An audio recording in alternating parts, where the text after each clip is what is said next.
पार्वती कहली कि हे महादेव जी, रोज रोज तो रउआ अकेला जाइला घूमिला कहीं जाइला, लेकिन हमरा के आज रउआ ले चली। गुरु महादेव जी कहनी कि पार्वती हमरा साथ में जेबू तो धूप छाँव गवावे के पड़ी, अब भूख प्यास सहे के पड़ी। माता कहली कि ठीक बा महादेव जी, हम चलम। महादेव जी बात के यहाँ माता से अथी करवैनी कि यही शर्त में लिया जाए कि केहू जैसे कोई चीज़ दे के तो लालच नहीं करबू तो हम नहीं करम। इसे ढेर मेहरारू औरत लोग के बा कि कुछ देखा लोग तो अथी होला, सब तो करार वहाँ करवा के और मंजूर करवा के चलक लोग दोनों आदमी जात जात गए लोग।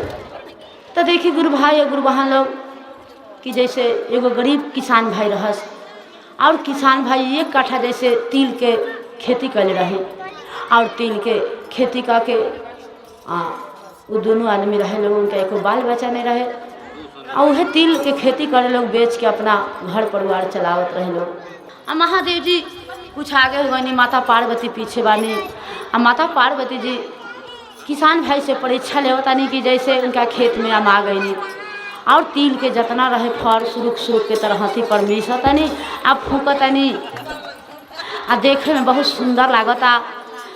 ऐसे किसान के तो बाल बच्चा नहीं रहे और देवी खातिर उतना रचना रचल रही महादेव जी के। माता पार्वती वो तिल के सुरुक सुरुक के फर अब सुरुक के अपना तरहती से मिस मिस के अब फूकतरी या देखतरी कि कितना सुंदर बा। जब तक किसान भाई के औरत अली आ माता पार्वती के आँचर ध के लगली झिकना मुकनी करे और महादेव जी कुछ दूर बढ़ गईनी और पलट के देखा तनी कि माता पार्वती के आँचरा ध के झिकना मुकनी कर रहल बा।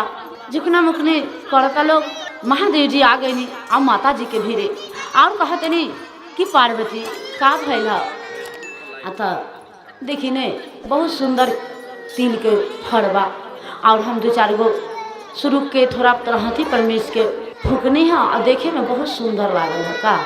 और महादेव जी तो दया देवे के रहने वहाँ के और किसान भाई के औरत तो आँचरा धैले बड़ी छोड़त नहीं थी और कह तरी के अब रौरा ये तिल के कर चुकावे के पड़ी आ नहीं तो हम रौरा के छोड़म नहीं।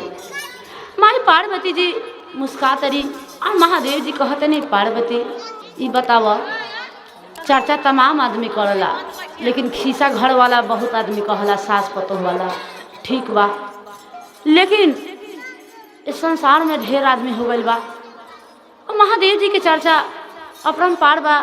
ऐसे कि माता की तो आँचर छोड़ते नहीं खीता। गुरु महादेव जी कहने के एक किसान भाई ये आँचरा इनकर छोड़ दे, माता के आँचरा छोड़ दे। किसान के औरत के कहनी महादेव जी ये तिल के कर्ज हम चुकाए। जैसे अगर हमने के कोई भाई में चाहे कोई भैया लोग बाहर भीतर जाता लोग, चाहे कोई बात बाहरों जाता लोग तो नौकरी करता लोग तो वो दूसरे के काम भय। जैसा ही कोई खेत में जाता था मजूरी दिन भर के तो मिलवे करला, वैसा ही कहनी महादेव जी किसान के औरत से कि देखी ये पार्वती के तिल के कर्ज तो हम चुकाएम नो। माता पार्वती के आँचरा छोड़ दी, किसान के औरत आँचरा छोड़ देली और वहाँ से माता पार्वती जी के महादेव जी कहने कि पार्वती चलक पर्वत कैलाश पर रही है कार्तिक गणेश बबुआ के साथ में जब तक किसान के घर जाए और तिल के कर्ज हम चुका के आए। और महादेव जी बालक के रूप धलेनी आ चल गए किसान के दरवाजा पर और बालक के रूप में उनका दरवाजा पर ठाड़ बने। तो देखी दुखिया दुख के हाल जानला और सुखिया के तो अड़चनी रहला। ऐसे दीदी किसान भाई तो बहुत दुख में रहे, ऐसे ये को बाल बच्चा नहीं रहे। तो किसान के जे औरत रहत तो मात्र 4 गो रोटी बना के आ 2 गो अपने खास आ 2 गो किसान के ले जा आगे में।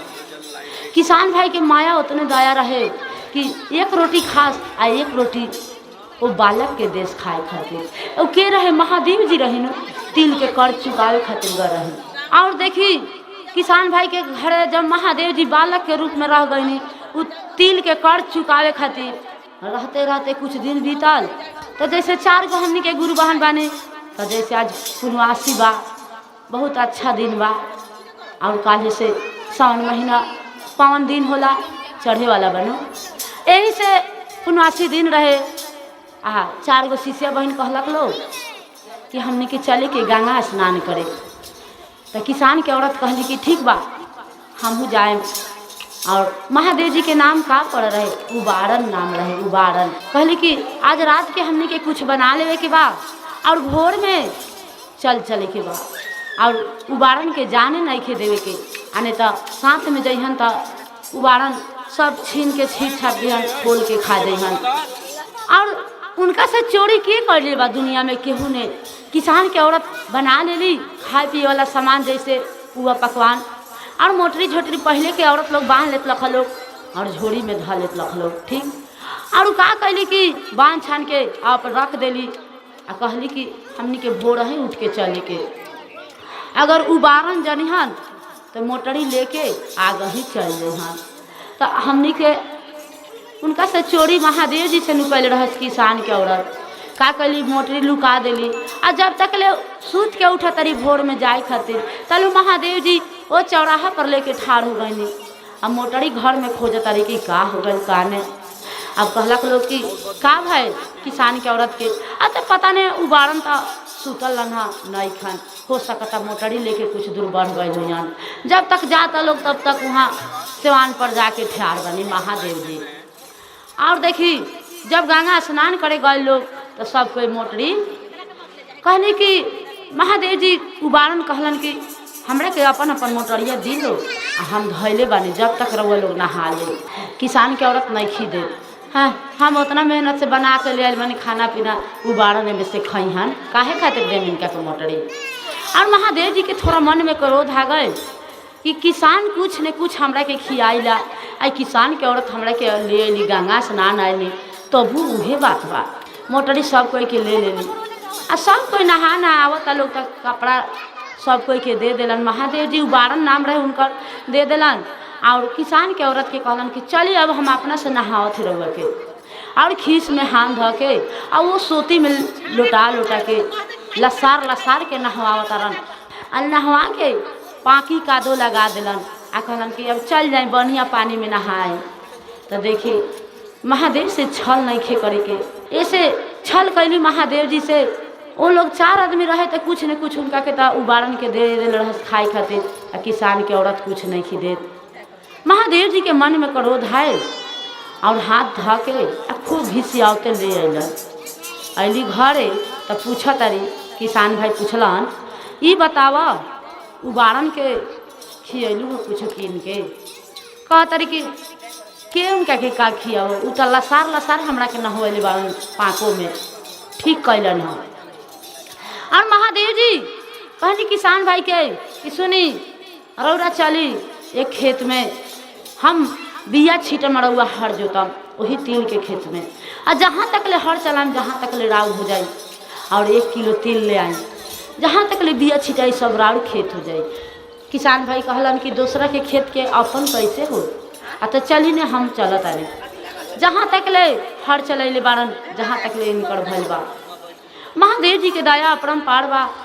बहुत सुंदर 6 महीना के बाद उनकर खेती खूब सुंदर भइल, काट पीट के धा लेलन। और अपना हाथ जब उठैनी महादेव जी तो हाथ के प्रवेश से किसान के औरत से गड़ब रहल। जब गड़ब रहल और 9 महीना के बाद बहुत सुंदर एगो बच्चा जन्म, जैसे बेटा लड़का जन्म लेला।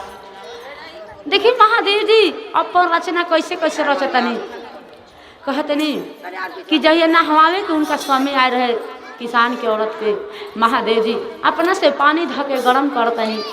और किसान के औरत जैसे जाता रही नहाए खातिर, तलू महादेव जी एगो लोहा के सरसी रहे, वो सरसी आग में डाल देनी और डाल के पूरा धीप गए, और वो लड़का के जाके दाग देनी।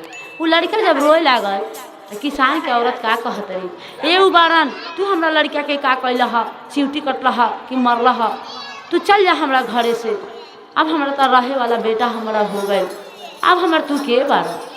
महादेव जी के मन में दुख हो गए। ओकरा बिहान भेला कहनी महादेव जी के किसान भाई अब हम रउआ घरे से जाता नहीं।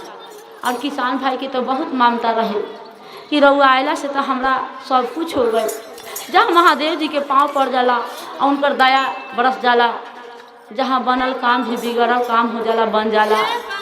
उनका सब कुछ हो गए, बाल बच्चा भी हो गए, घर द्वार सब बन गए।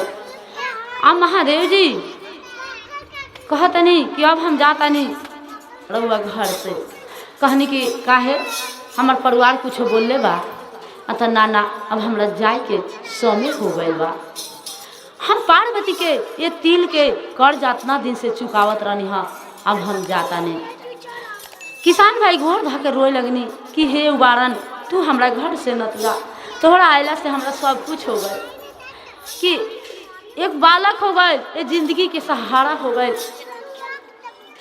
और उबारन महादेव जी के उबारन नाव पड़ रहे, अपन हाथ के प्रवेश देनी था, उनका बहुत खुशियाँ भी हो गए, सब कुछ हो गए। साक्षात रूप दर्शन देनी महादेव जी। जब दर्शन उनका मिलल तो धन बानी हे महादेव जी।